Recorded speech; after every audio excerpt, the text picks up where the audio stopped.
हे घे रे चहा. हे घ्या दाजी. काय रे भाऊ, तू माझ्या ते लाडक्या बहिणीचे पैसे काढून आणलेत का? पैसे काढून आणले होते ताई, पण माझ्याकडून खर्च झाले राव. तू एक काम कर ना, मी तुझ्या ऑनलाईन तुला अकाउंटला मारतो. अरे पण माझं ऑनलाईन असं काही नाहीये. हा राव, ऑनलाईन नाही. मग आता कसं करायचं? अरे तू एक काम कर ना, तू यांच्याच फोनवर पाठव. टाक, चल नंबर टाक. हो टाकतो. बघा दाजी आले का? नाही रे, अहो बरोबर बघा ना. नाही म्हणलं तर हे बघा मग. अयो काय झालं?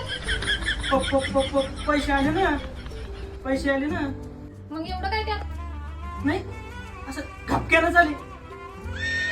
मॅटर झालं राव. आता काय झालं? बघा ना ताई, किती पैसे येणार होते? 3000. 3000. माझ्याकडे तर 5000 सेंड झाले. काय भाऊ, ओ 2000 परत करा त्याला. हा दाजी 2000 रुपये पटकन टाका. 2000? मग नाही 2000 रुपये एक्स्ट्रा गेले. 2000 असं काही बी म्हणतो. अरे ताई बघ ना, तूच बघ बरं किती पैसे नाही, दिले. नाही, टाकतो टाकतो टाकतो.